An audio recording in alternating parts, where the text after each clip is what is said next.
Welcome to the Go Big Redcast with Dave, Honky, Boomer, and Redcast Rob.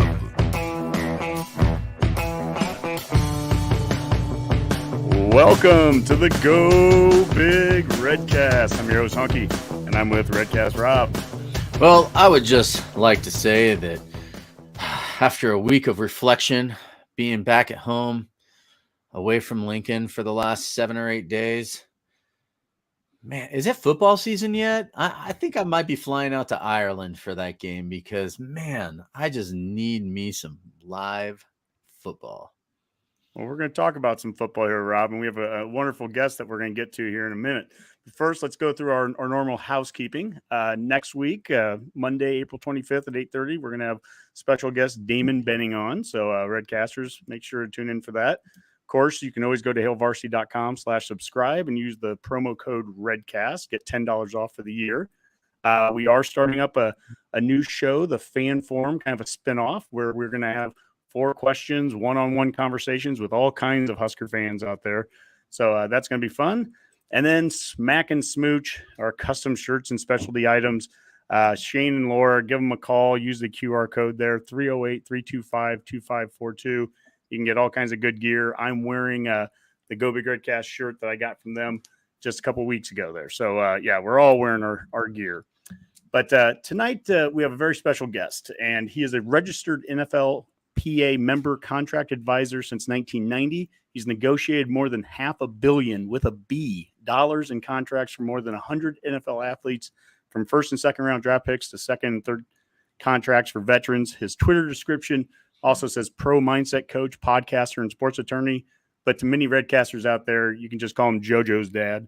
We welcome to the Redcast Craig Domann. How are you doing tonight, Craig? I'm doing great, guys. It's you know you've arrived when you're known by your son more than yourself. So that's cool. Yeah, well, sorry, go ahead. Well, you have the Pro Mindset podcast, and you mentioned being a pro mindset coach. That was one of the first questions Rob and I were just going to have is explain to us that's new to us. What does a pro mindset coach do, and what does that mean? Well, here's the thing. When you look at, the NFL draft that's coming up in a couple of weeks, the talking heads in the NFL are going to spend all their time talking about the first rounders because those guys are getting the most money. They're the face of the organization. And yet 3 years from now, half of those first rounders are going to be busts. And they're going to be replaced by the Cooper Kupps that were drafted in the 3rd, 4th round. And then Tom Brady's that were, drafted in the 6th round. The JoJo Domans.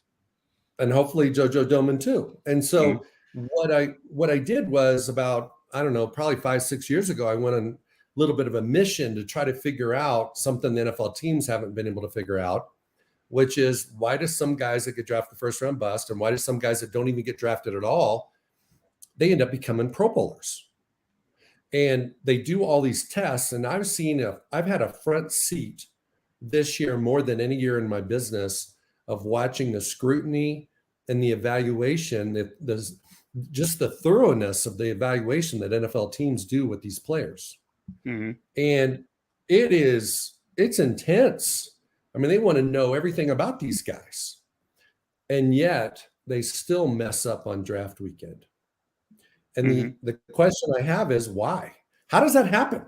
How do you spend millions of dollars and have cross-checkers and over-the-toppers and different people from different levels of the organization? You have the coaches integrated with the front office, and yet you still can't figure out if Thibodeau is the guy or not. Is Aiden Hutchinson going to be the guy or not? Okay. And so I interviewed about 250 NFL type people, front office people, coaches, players, scouts, trying to figure out, just asking everybody, what do you think it is? And I came up with 6 traits, 6 principles that if you don't have these things, it's only a matter of time before you bust. And some people, when they don't have adversity, it doesn't show up. When everything's going smooth, like when they roll out this is what's going to happen when the guys get drafted in the first round. They're going to get them from Vegas, put them on an airplane. They're going to fly to Seattle and New York and Miami and everywhere else across the country. And some of those guys are going to show up the next morning and be in a press conference and be announced as, hey, the franchise savior. But what's going to happen when they play against NFL competition? What's going to happen when the fans and the media get on their butts because they're not performing like they expected? What's going to happen when they're not even a starter from the day one? So their mindset is being attacked. Mm-hmm. And so throughout the show today, I'd like to go through these 6 things, but I'll just go over the first one right now. The first one is I've kind of created this identity triangle. And every one of us has an identity triangle. And the ABCs of our identity triangle are your attitude, your belief, and your confidence. Well, your attitude is the energy that we emanate. It's the guy, like in the locker room, dudes walk in with energy. They got a jam. Mm-hmm. If they're not feeling it, their teammates can feel it, their coaches can feel it. That's easy. That's easy. Okay. All you got to do is get some caffeine and you can have a better attitude. Okay. That's really pretty shallow. But here's where the thing I can tell you is confidence comes from previous successes and knowing that you can do it. Just like when some rookie goes out there and shows that he can do it, all of a sudden he's got more confidence than he had before because everybody believes. But here's where the identity breaks down. Do you believe in yourself 100%? And everybody probably thinks they do, but they don't. In the NFL, there's a lot of 99.9ers. And those are dudes that believe in themselves 99.9%. My son was one of those guys when I dropped him off in Lincoln, Nebraska on June 4th, whatever year it was, 10 years ago when he showed up. Okay. I told him, I said, until you believe in yourself, other people are not going to believe in you.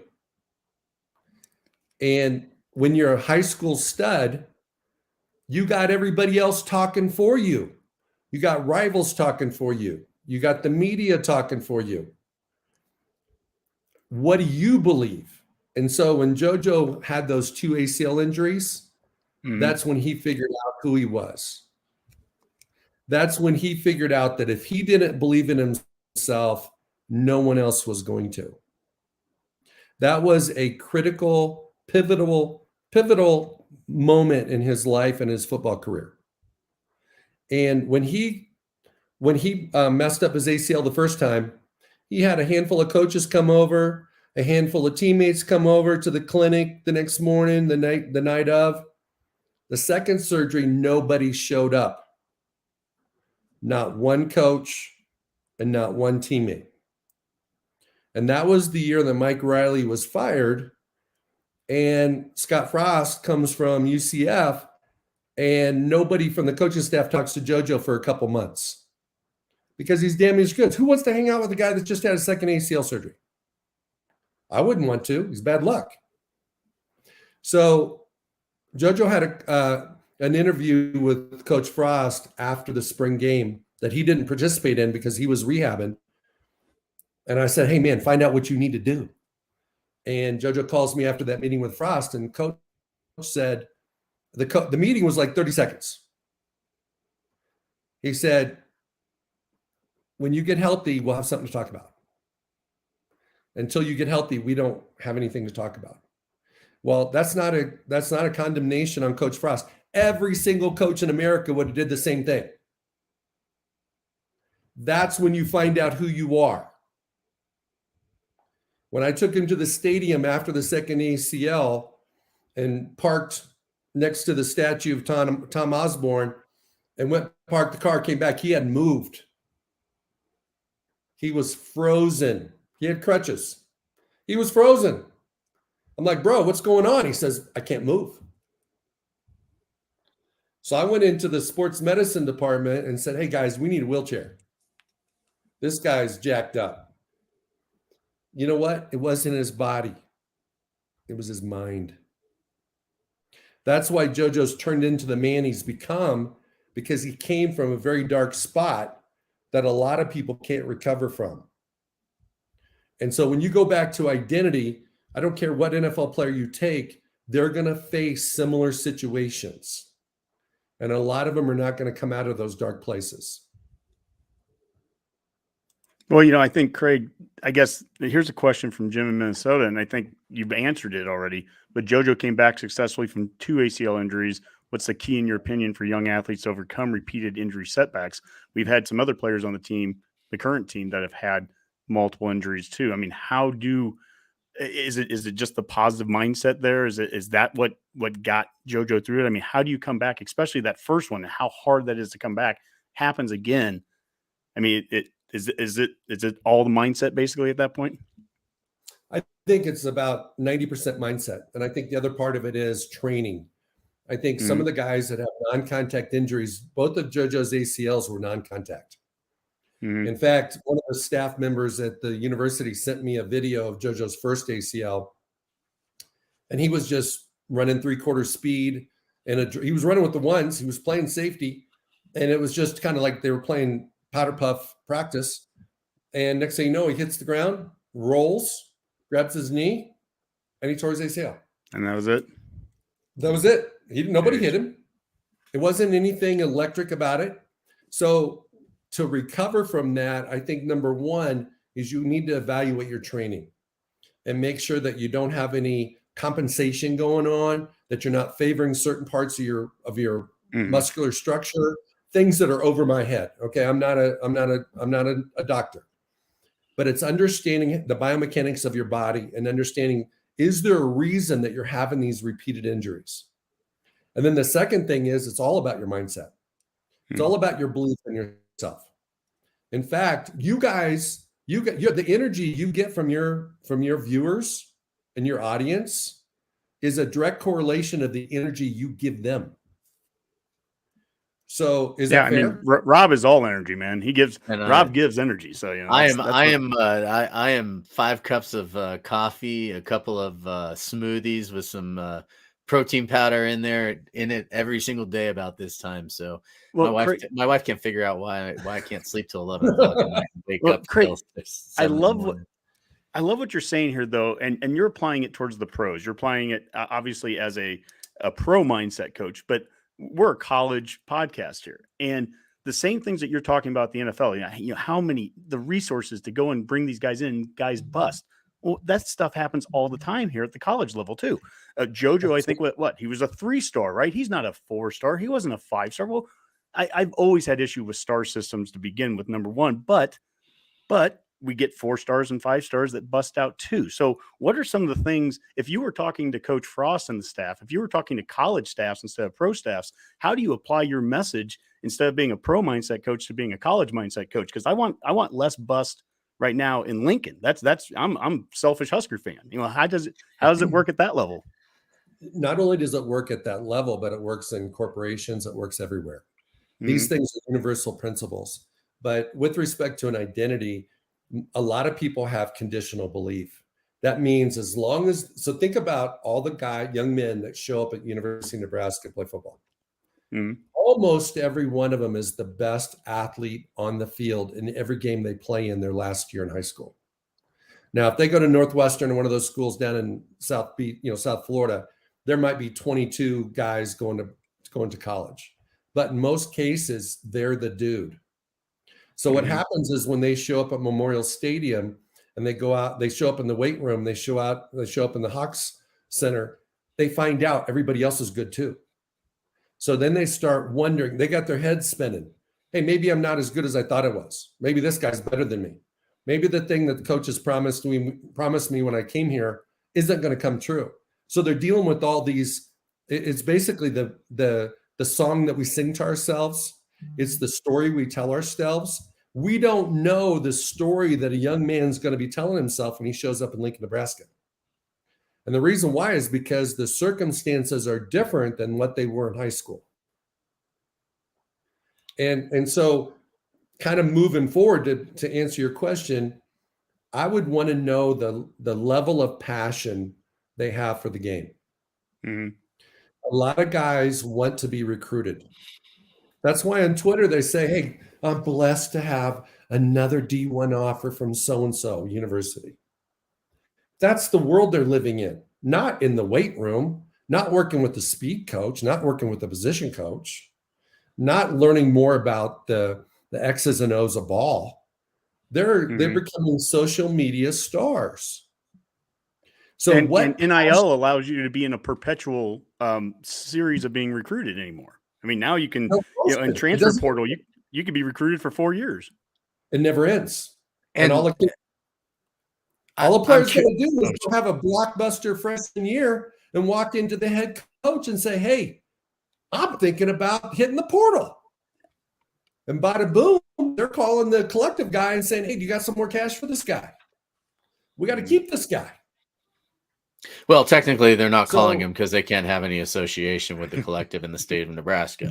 So we don't want to accuse anybody of doing anything like that. But I guess since we're talking about the portal, one of the things I'm curious about too, and Honky and I talked about it before the show, was how is NIL affecting the ability for these players to speak with agents prior Yeah, to, we had prior to now that they're being in college, right? There was a question that was asked. So like, does that change the rules with you as an agent and being able to have contact with these players, or is there, how does that work? the way it works is that nothing's changed in terms of communication. We could talk to kids in the third grade, just couldn't give them anything of value, and they can't sign any documents with us. Okay.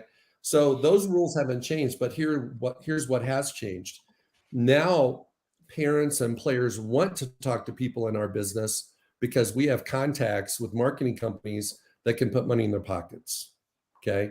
I really feel like the landscape of college sports, especially college football, has changed so much because of the portal and because of NIL that it's worse than pro football. It's worse than professional sports there's no because at regulation least right now.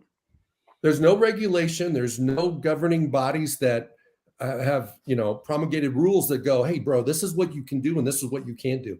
It is the wild, wild west right now. Okay, Mhm. so if you're a college football coach, you go see this guy 10 times and you bring him on campus 2 or 3 times and he commits to you and he signs a letter of intent. He shows up on campus and then you got to keep recruiting him. And you got to keep him happy. And that's why a lot of the narrative that coaches spew out in their interviews is hedging their bets. They're not committing. I'm not saying, "Rob, you're the dude." No, I'm getting both you guys are still in competition. But really behind the scenes, "Rob, you're the dude." Okay. Because they got to keep mom and dad happy from calling up the coach and saying, "Hey, I thought my kid was going to be the starter." Okay. So the bottom line is in the pro football, you sign 4 years. Yeah, you can hold out, but the NFL has all these ways to get your money back, take money out of your pocket in the form of fines. In college football, you think you're getting a kid for 3 or 4 or 5 years? You're getting him for maybe 3 months.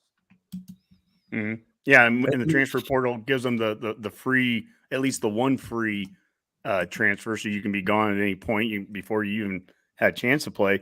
I see so many correlations between the college and the pro game right now with things you've talked about. You bring in the pro guy that doesn't have the right mindset, and all the pressure in the world that he's going to be the savior of some team, and then he busts out, right?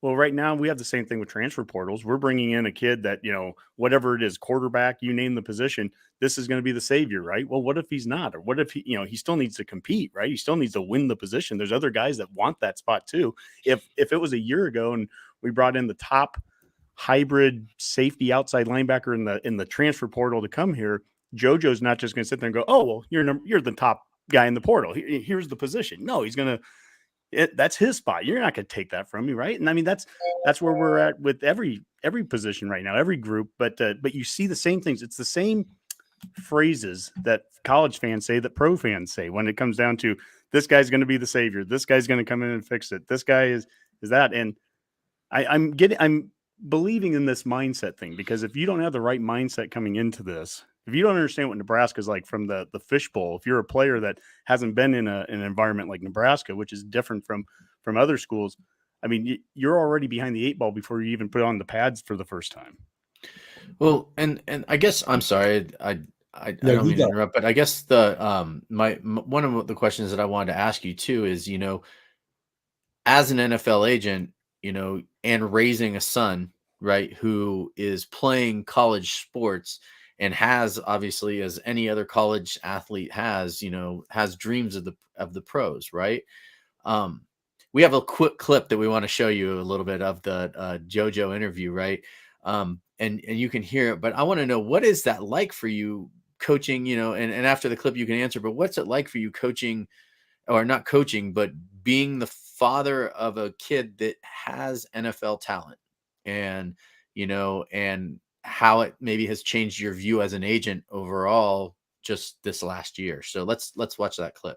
Well, one, like on a fundamental level, like as a father, like he believes in me and right, thinks that I can do everything he did and more, which then having that from, my dad is powerful and is inspiring to just let me do that. And it's not something that he just did all of a sudden. Like, it's been happening my whole life, right? Him creating opportunities for me to succeed, putting his business secondary to coaching his kids and raising a family, is something that I definitely hold dear to me. And just all of that has kind of led to me being able to trust him, and also seeing how he operates, seeing how he's worked my whole life, right? Building relationships with his players. He does things the right way. He does his work with integrity, and that's something that, I want to be a part of. That's pretty cool.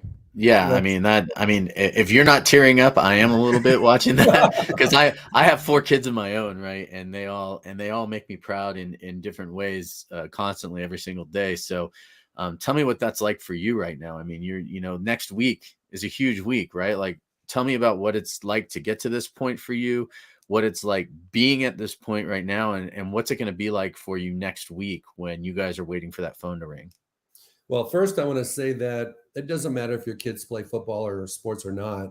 What we all want for our kids is for them to believe in themselves and to believe that they can do anything they put their minds to.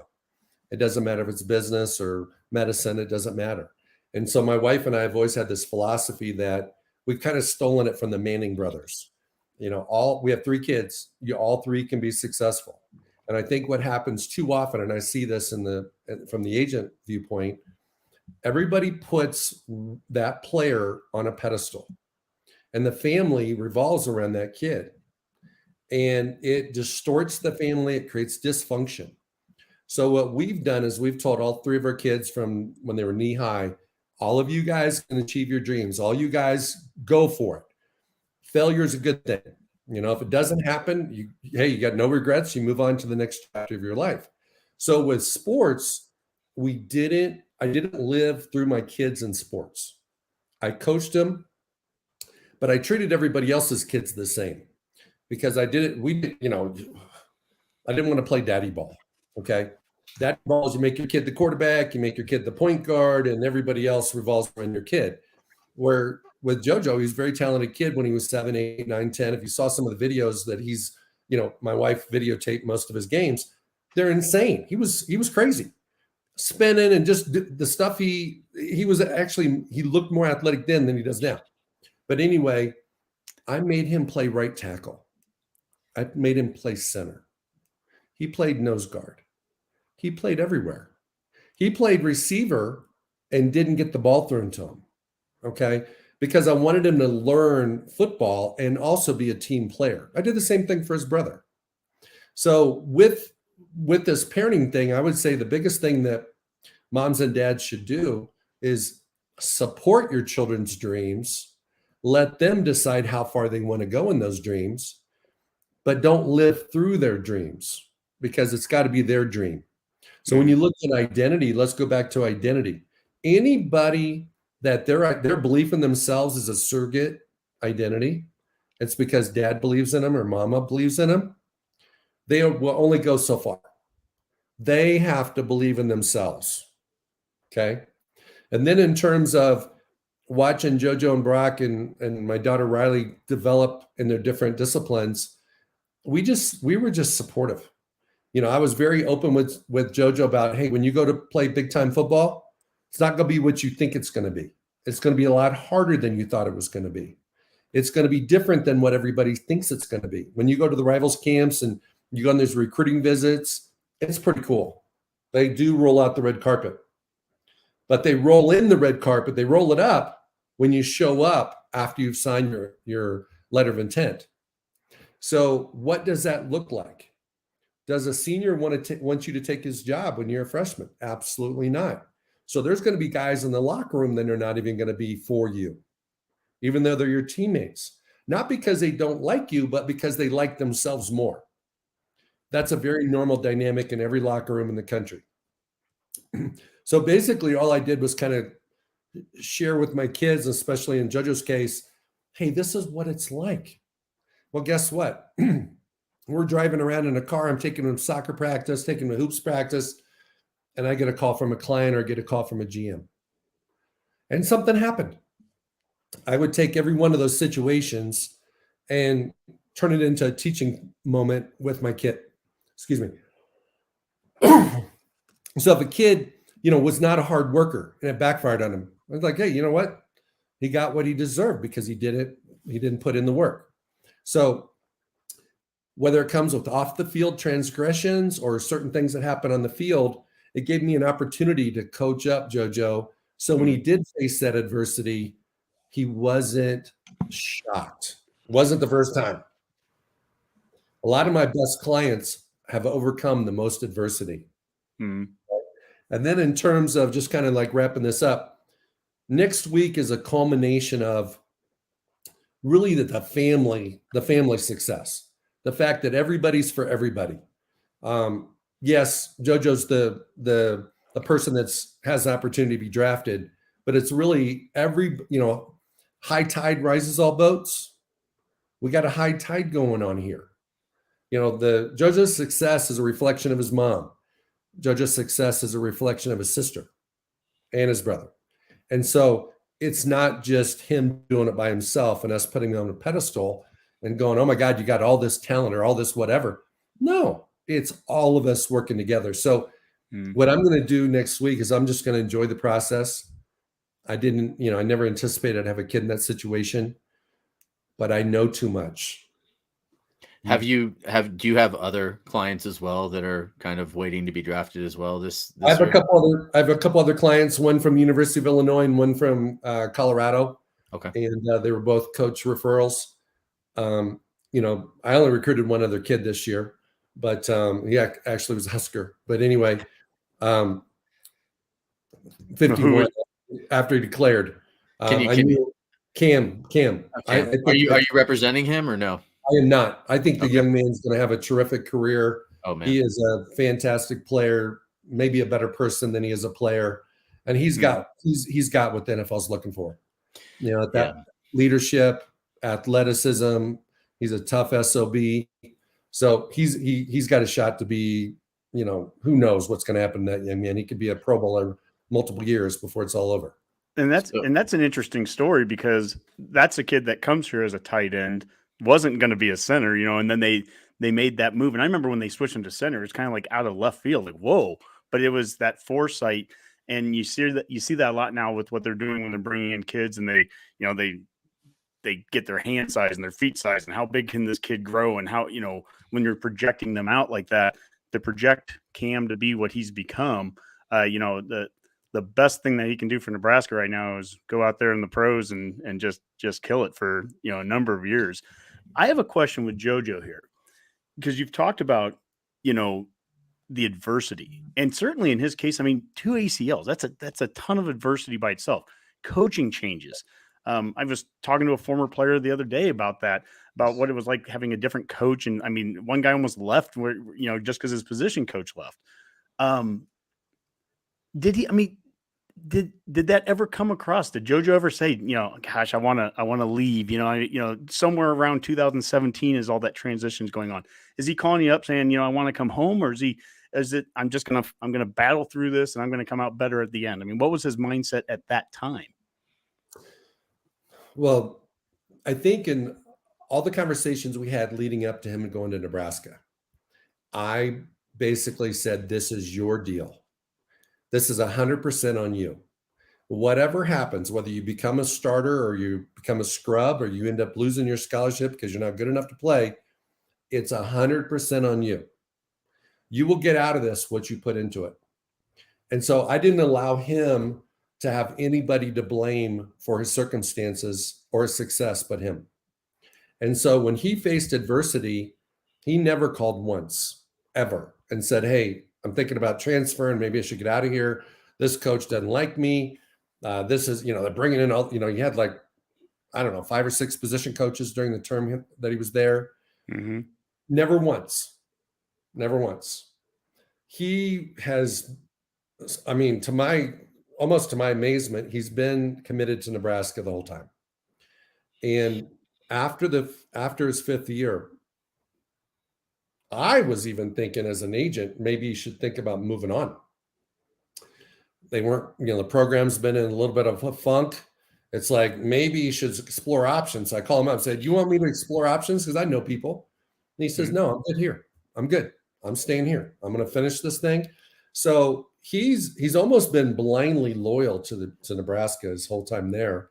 And I think that paid dividends for him his 6th year, because you don't come back for a 6th year unless you really like it. Mm-hmm. You don't perform like he performed unless you're really, in it, and you have a high level of commitment.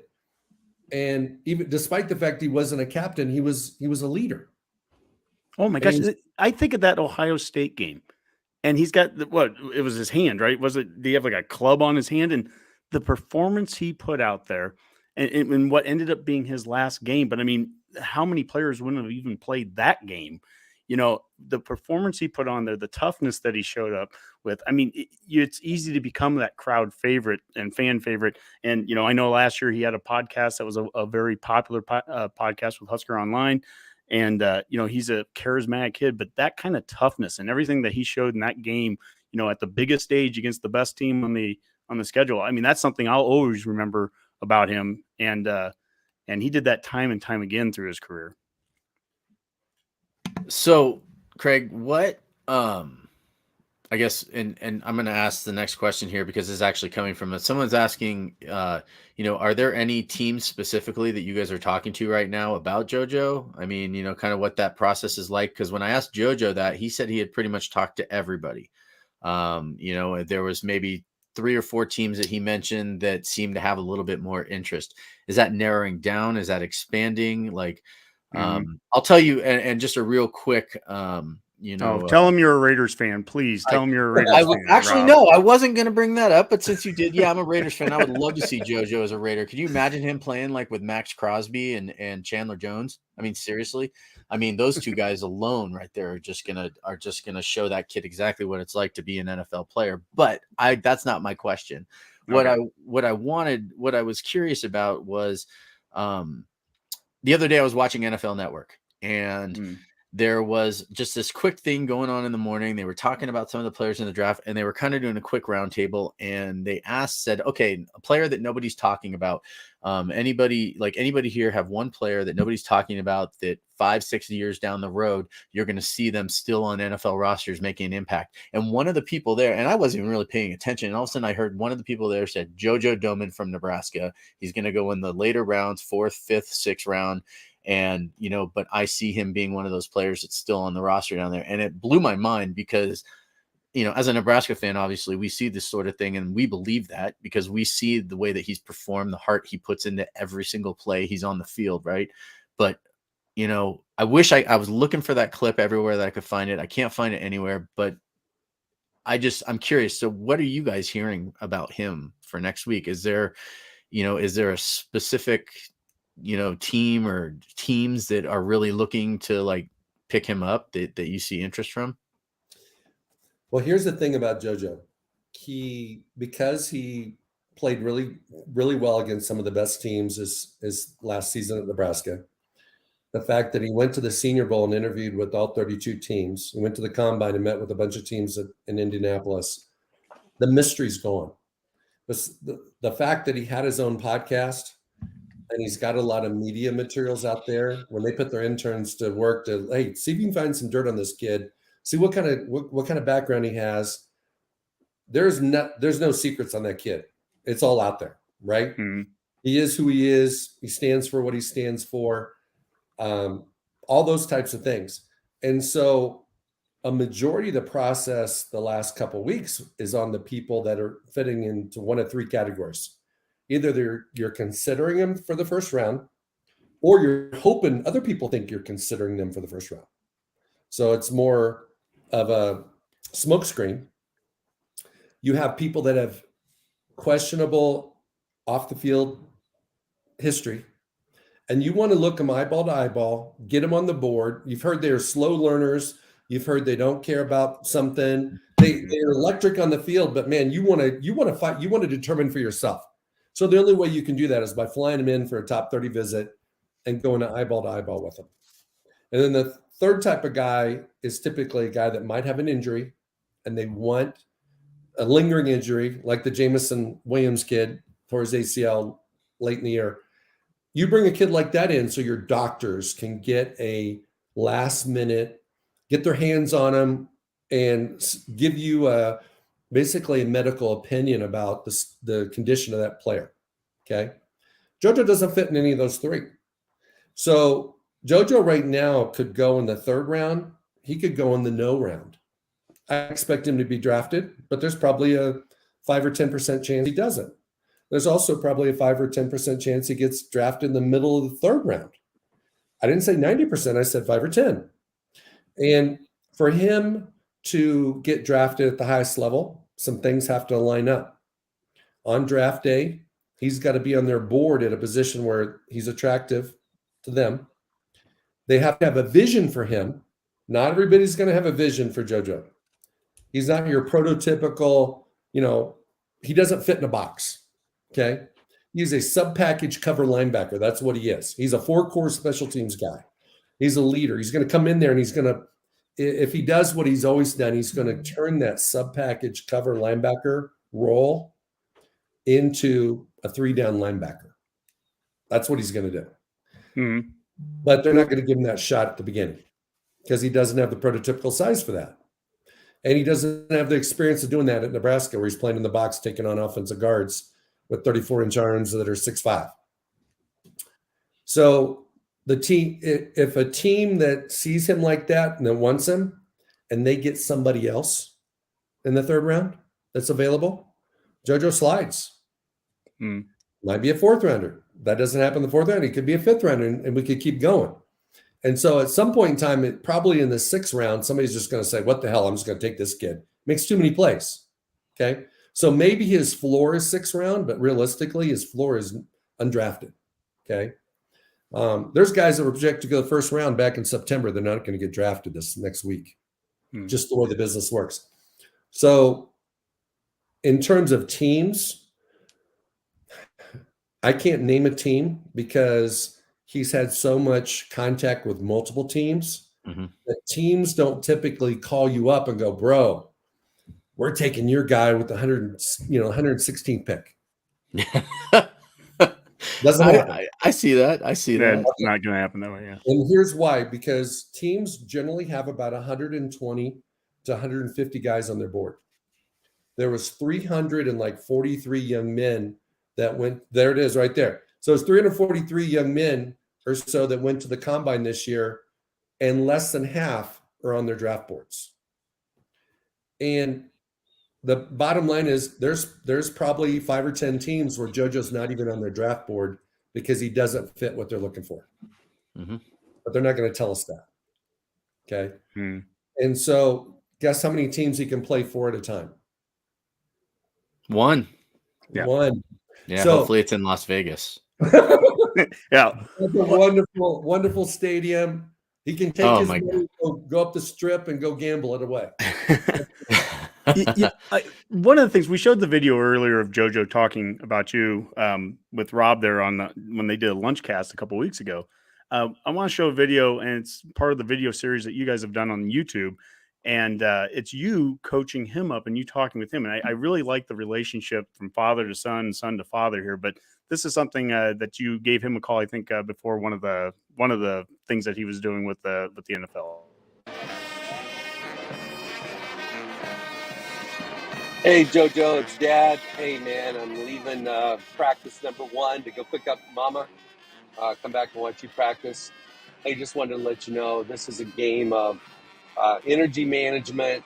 Be dialed in when it's your turn. Just go be you. Go be the best vibration of JoJo. Go be you, man. And understand that energy, being competitive, and being physical are three things that you do. And when you do it, you shine. And that's what this is about. Love you, dude. Bye-bye. Be the best vibration of you. I think that's an amazing statement there.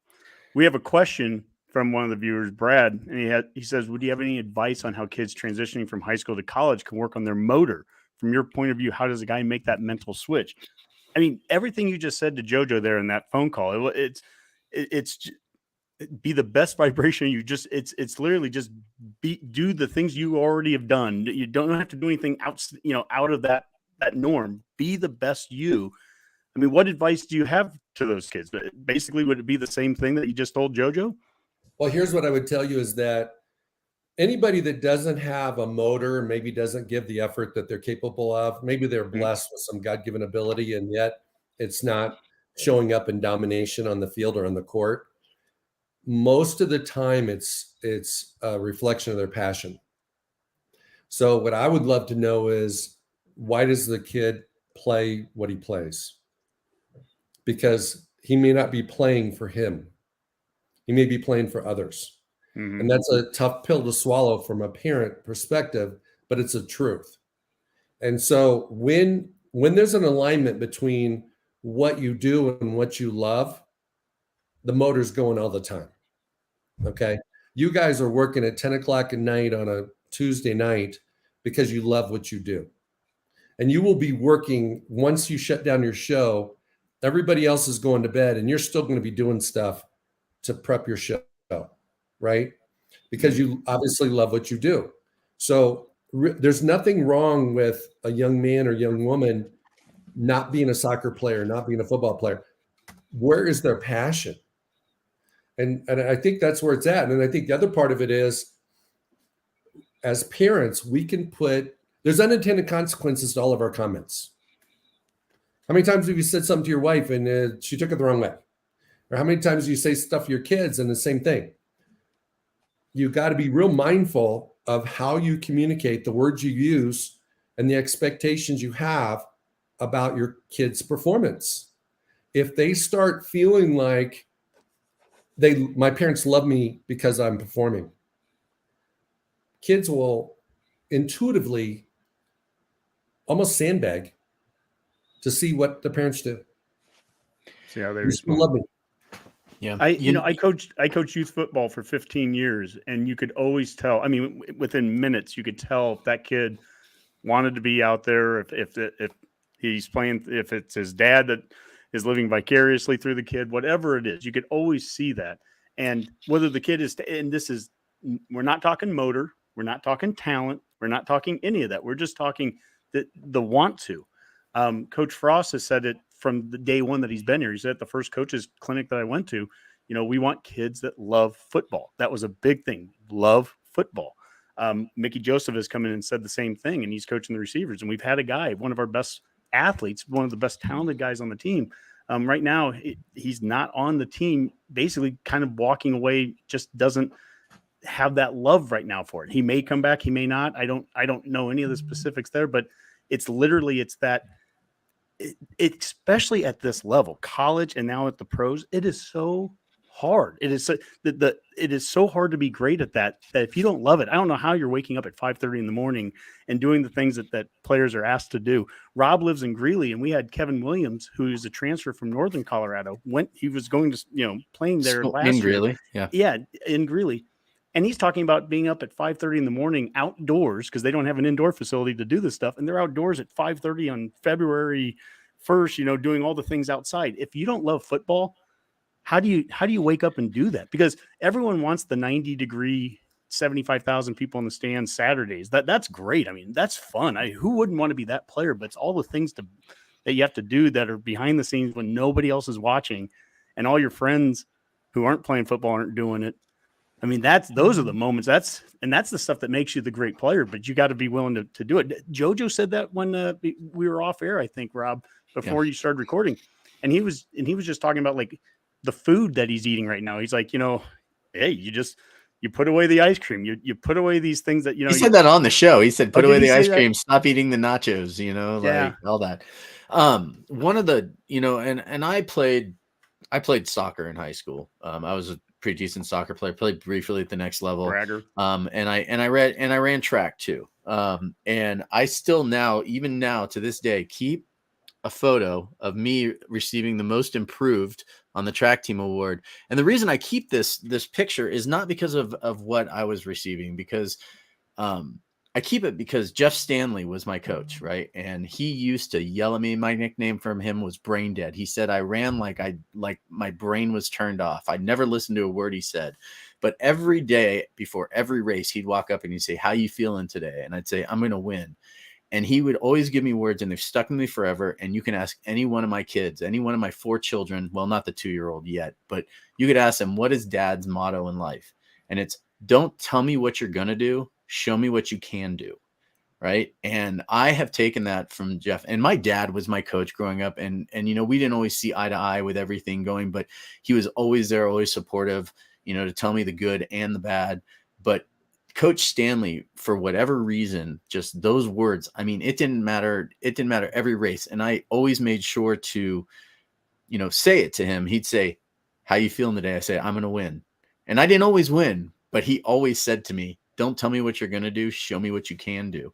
And I use those words as motivation still in life, and it's like, and to your point, there's just certain things that each person in this, whether you're playing sports or just, doing your job every single day, right? You have to like find your motivation. What is your why, right? Like, not to be too, a buzzword or anything like that, but it sounds like, this is sort of the thing that you tell your players too. I mean, you have a long list of guys from, Nebraska and guys in the NFL that have played for teams like the Broncos, Chiefs, Packers, Chargers, Cardinals, Raiders.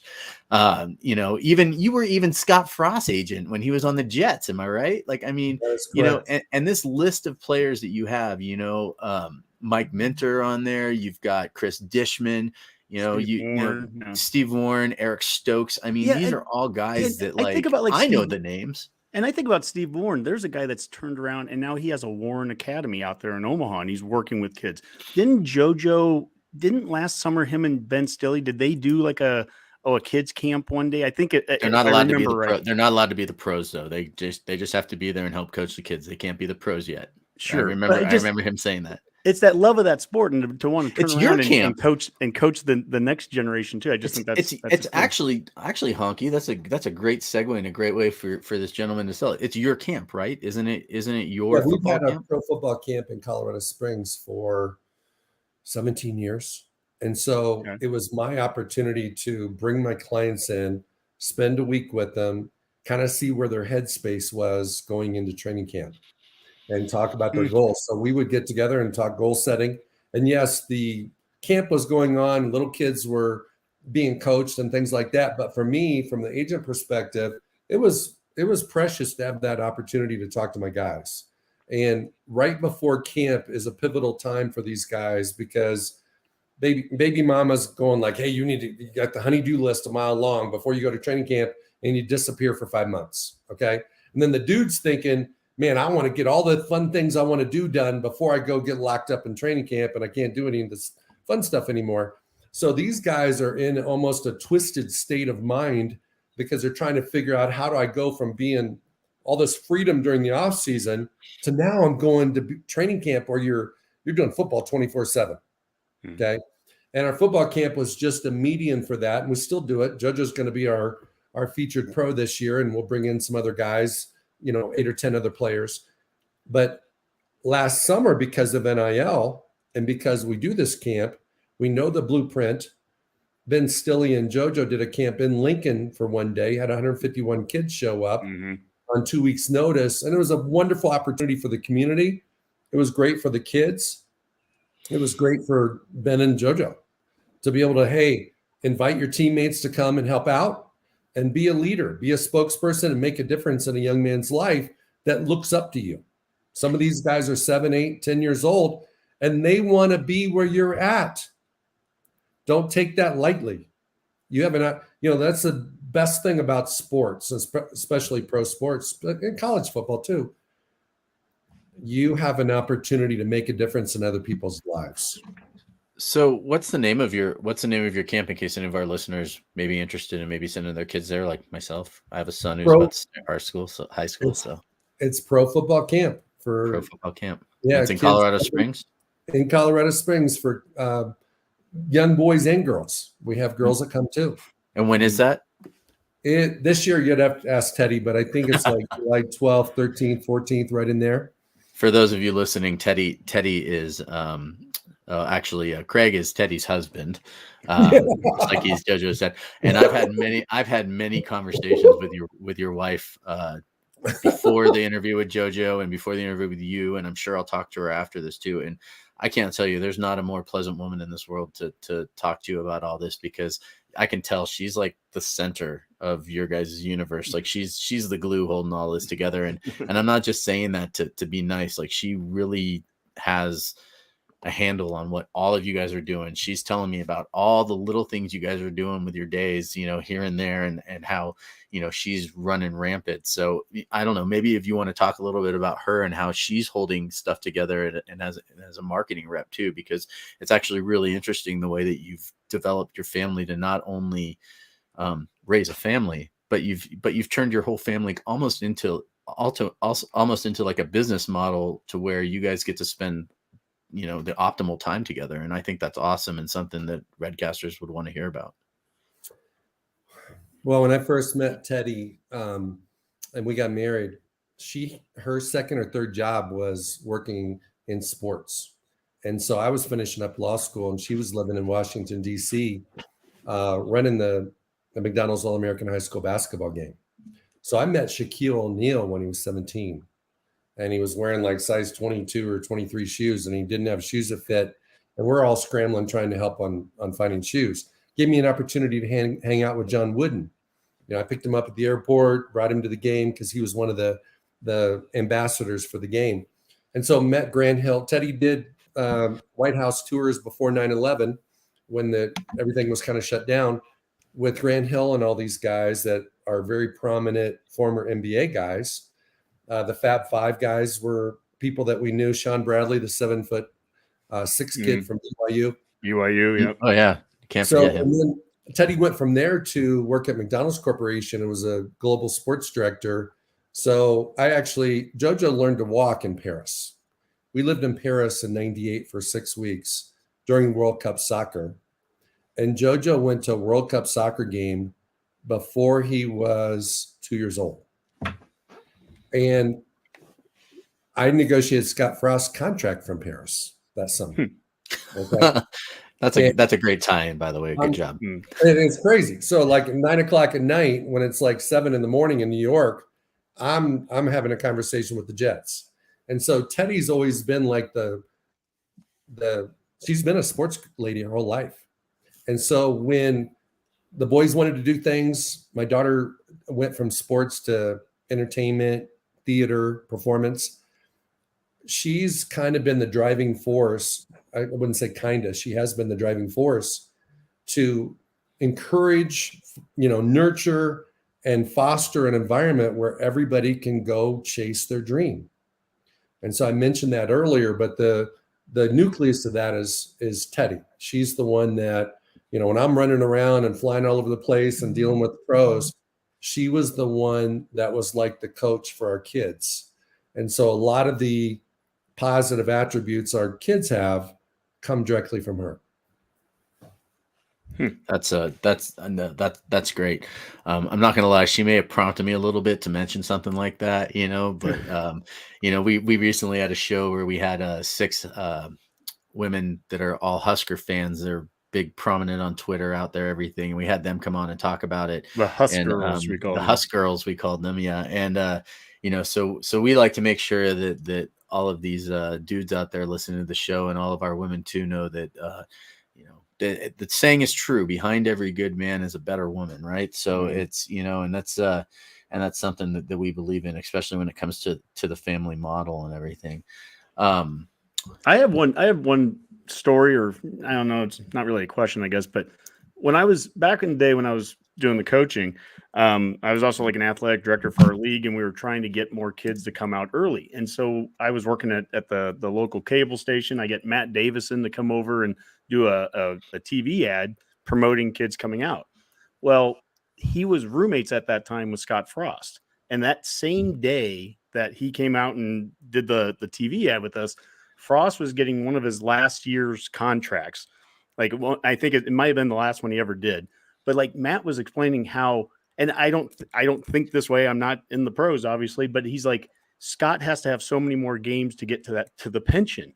And it's like literally the pension, like it was like some formula of like, so many games over so many years. How does that work? Like, is it just simply you play X number of games and now you get it? Or is it you have to be in there for, be in the pros for so long? I mean, how's that work? Well, the standard for being fully vested is having four credited seasons. So that means you have to be in the NFL for 4 seasons, but being on the practice squad doesn't count. Okay. So you have to be on the active 53 for 3 games. 3 games is considered 1 season for credited seasons. And so when a young man gets those 4, every benefit that's out there in the NFL, they get it. But here's the thing. If you play 10 years and get 10 credited seasons, every benefit that you get is more than if you only play 4. So the idea is obviously play as long as you can, because then you get the supplemental money down the road. And so a lot of players, and some of it has to do with health insurance and different things like that. So it's like they just want to get that 3rd game in their 4th year. And, Scott was not a primetime NFL guy, right? So he was one of those guys that wanted to play ink out as many years as he could, because he didn't know he was going to become the head coach of Nebraska and do what he's done financially, right? So every guy that does that doesn't know that either. So they're trying to maximize their NFL benefits. And a lot of these guys end up becoming very successful down the road in something else. And those benefits are not as important as they were back then. So I'm curious too, and since we're talking a little bit about Frost here as well, when we talked, you mentioned how JoJo made the decision to come back for a 6th year, everything after his injury. Did he have a relationship with Frost at all? Because you represented him. So did that kind of play into that at all with him being able to already know and maybe trust this new guy coming in to coach the team? Did that help at all? That's a great question. And the answer is absolutely not. Okay. So the way it works is that surprises me, actually. So I have a lot of relationships with a lot of college coaches around the country. And the worst thing a dad can do is interject himself into a relationship between his son and his coach. Well, I didn't know if they had met before that or anything. They met in 1998 in Chicago when JoJo was 1. Okay. So that probably wasn't a lasting memory in JoJo's mind. It wasn't a lasting memory for either one of them. Okay. That's great to know, because a lot of people listening are if you're trying to connect the dots, they're going to try to connect the dots there, right? So I was curious about that because it I guess it shows a lot more about JoJo's integrity, I guess, as a person too, because he wasn't doing it as like because he knew this guy, right? I'm sure he knew of him, obviously, but that's really interesting to me, because I was curious. It kind of came up was whether or not they had that relationship beforehand. So I guess no, there was no pre-existing relationship, and I think that men that are in Frost's position, Scott's got a tough job. I mean, he's got a tough job. He's trying to coach football. He's trying to keep the alumni happy. He's got to follow all the guidelines of the administration, the NCAA, and everything else. It's almost like, having a canoe that's water's coming in and you're trying to patch the holes. And every college football coach is dealing with the same thing. Some of them have better systems to make sure they don't take on too much water. But there isn't a program in the country that's not bringing in water. Guys leaving that they didn't want, guys declaring early before they expected them to, guys flunking out, guys coming from Florida and not liking the weather. You could pick you pick it, don't think that Nebraska is dealing with unique problems. Everybody's got these same challenges. And I tip my hat off to college football coaches because they work crazy hours and they spend a lot of energy and they have to recruit 24/7 within the guidelines of the NCAA. Pro football coaches, on the other hand, have it a lot better. Those guys get time off. They can work on their golf game. They can spend time with their families. They don't have to recruit. And during the season, they're as dedicated or more dedicated than college football coaches. But during the off season, aside from this draft evaluation process, they actually get a summer. Some of them get 6 weeks. Some of them get 2 months. You tell me the last time you've seen a college football coach, Power 5, take 2 months off. No, it doesn't happen. It's not just Coach Frost. It's all those guys. They work their butts off.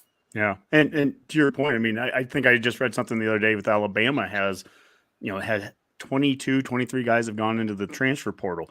And again, that's Nick Saban, right? And he's dealing with the same issues.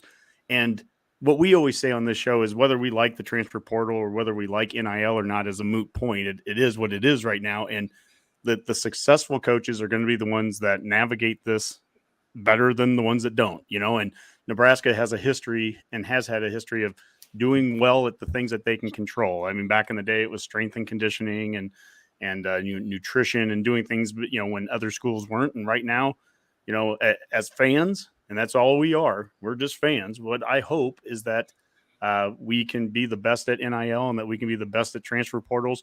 And I hope that we are treating our players as well as any team treats their players in the country. That's what I want to hear.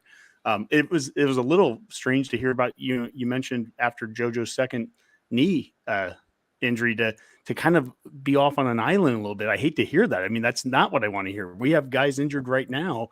And I hope that, the culture within the program is, you want the guys being supported. You want them to have every opportunity to succeed. But at the end of the day, I also love and appreciate what you've talked about with JoJo, that he didn't blame anybody, but when I asked you point blank, did he ever talk about leaving? You're like, nope.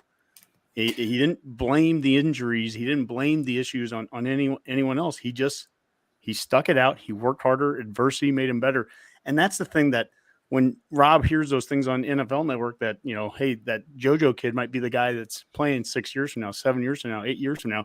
All that stuff's rooted in the things that he's done up to this point. It wouldn't shock me at all to see that. Well, and it was such an interesting. It's that mindset, man. That's a tough kid. That's a good.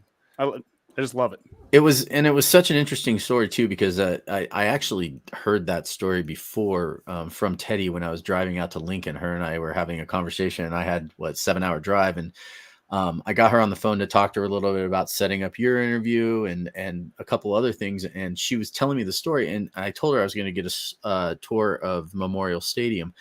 And she said, well, if you get a chance to walk into, the training room,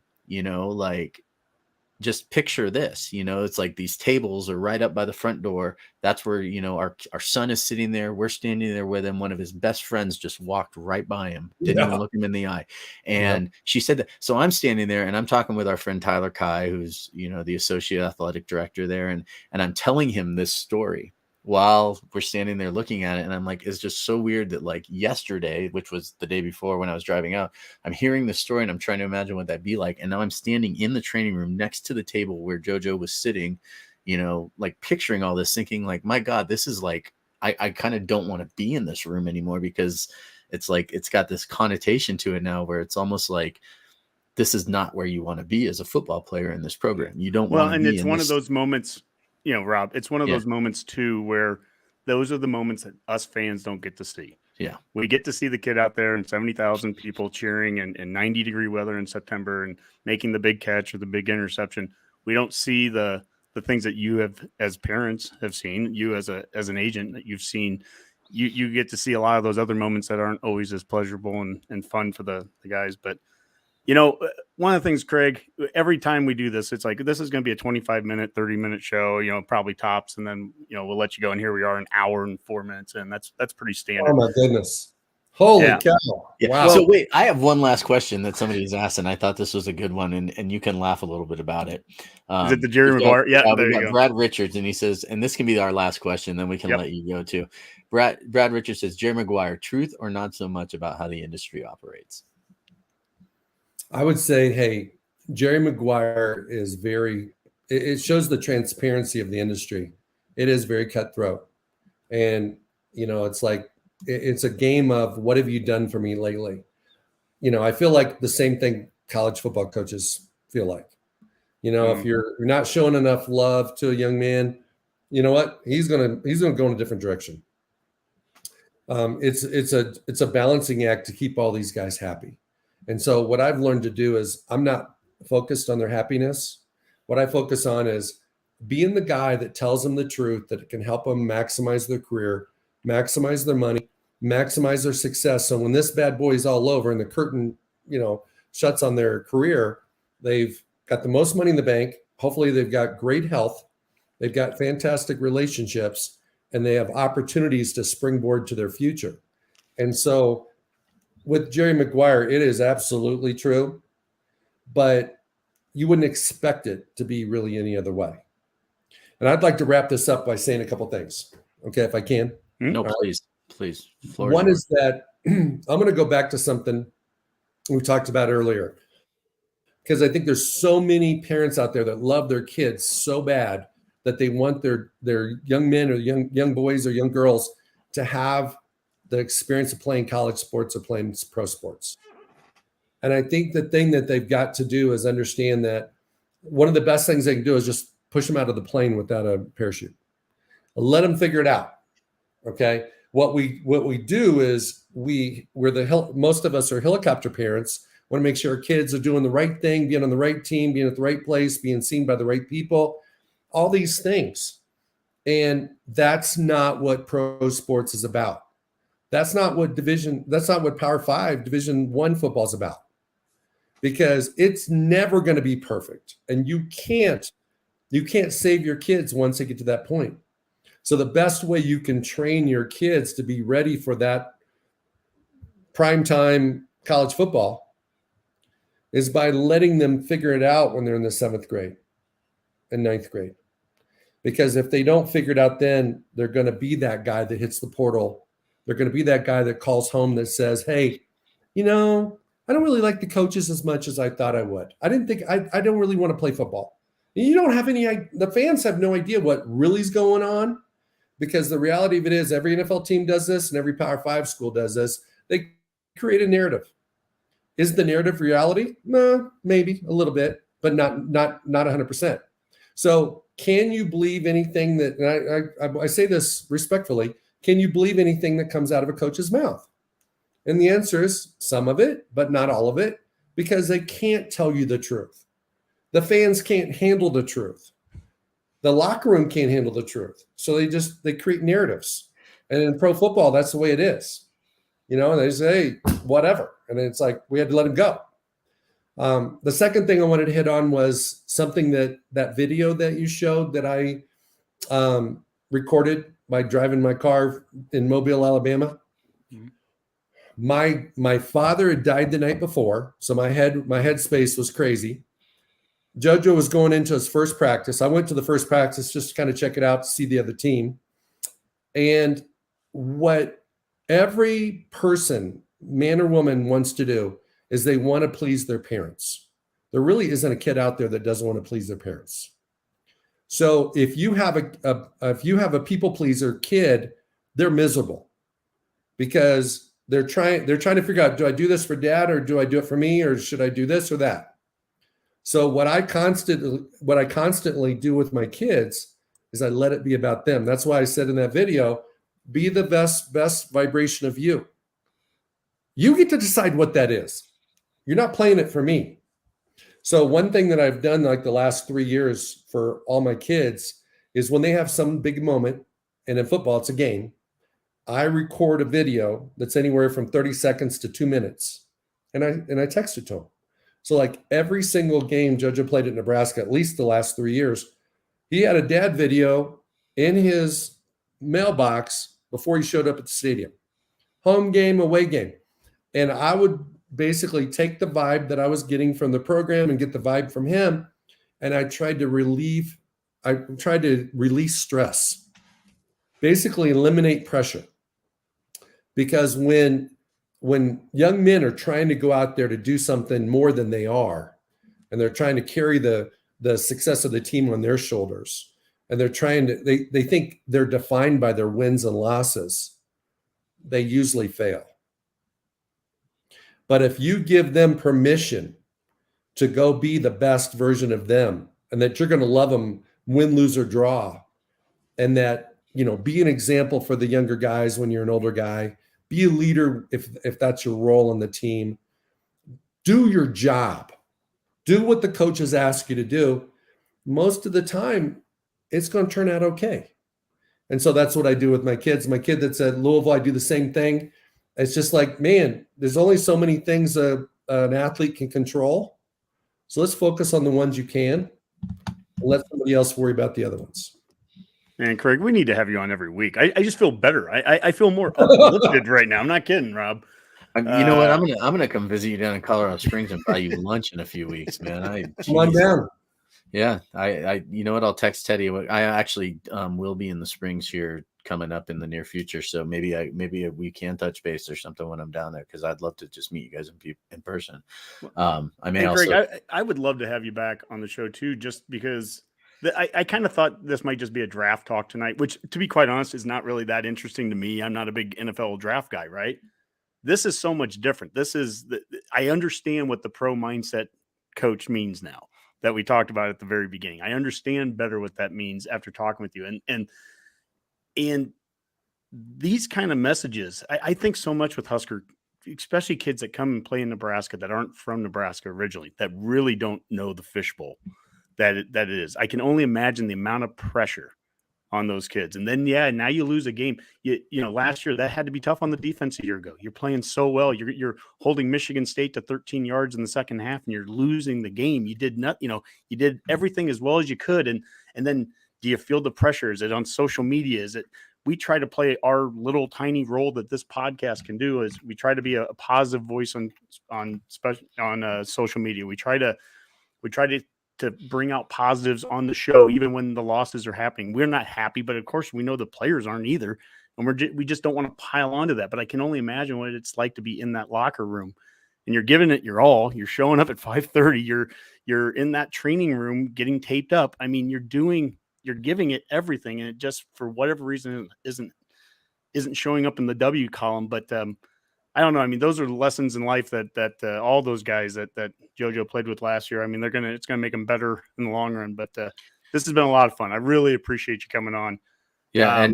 Oh, sorry. Go ahead. No, go, Rob. I was just going to say, and just so your other son, Brock, too, just so he knows, man, I'll be watching all the Louisville games next year. Because, when he gets his opportunity, to get in there and play, if he plays with half the heart that JoJo plays with, he's going to be great. So yeah, that was right. When JoJo was on the show, he was wearing, we didn't see it very well, but he had like an Adidas red sweatshirt with Adidas on it.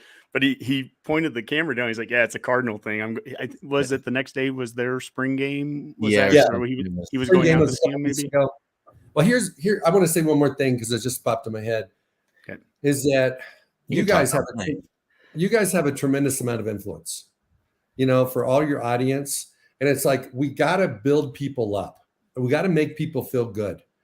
And, the Nebraska football program has been in a situation where you're not winning as many games as they should. They've been so dang close the last couple of years. It's been frustrating for everybody.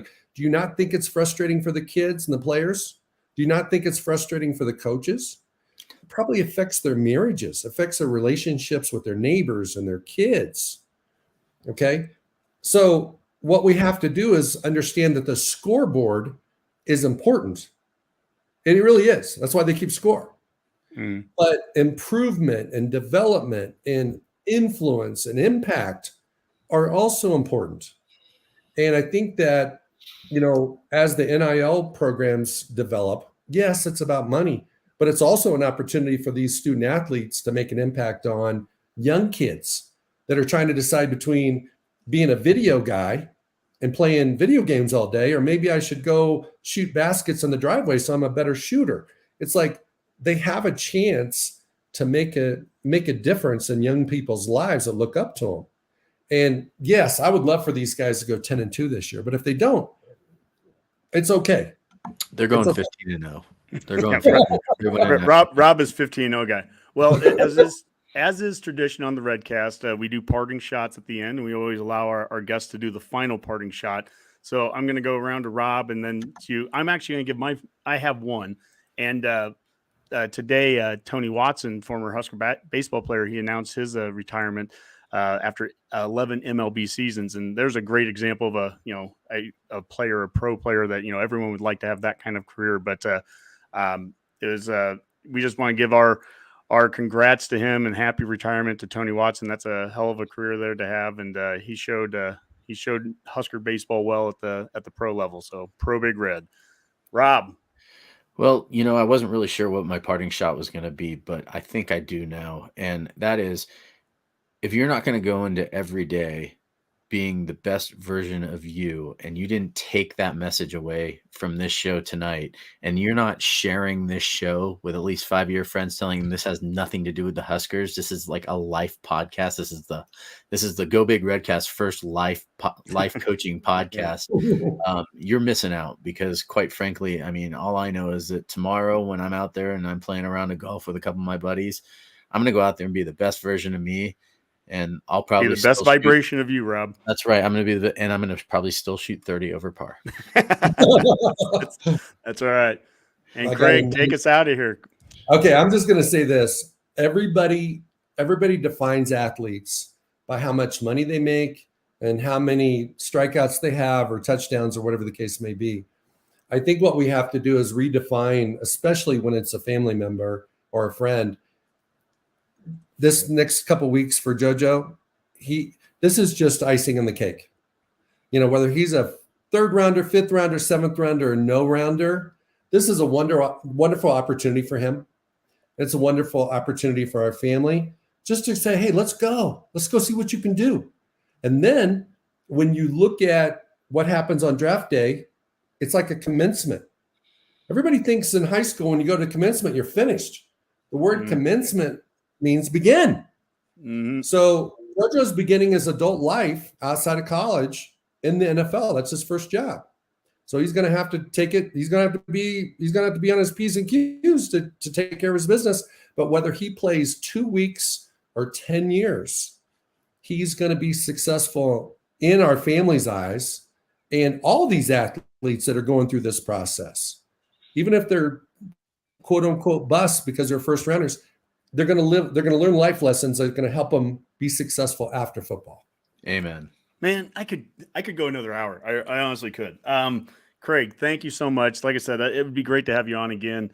I think there's a lot of wisdom that you can help give in future Redcasts as well. So we'll definitely be in touch with you. Keep in touch. Yeah, maybe sometime like right before training camp starts for the NFL or something, and some of your players are getting in there, and we can talk a little bit maybe about some of the journey of some of these Husker guys, because that would be awesome. But yeah.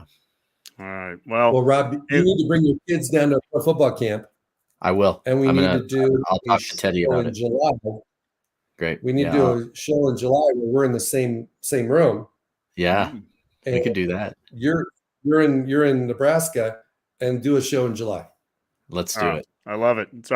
It's scheduled. All right. Well, thank you so much, Craig. Yep. All right. Thank you so much, Craig. And that was another Go Big Redcast. Go Big Red.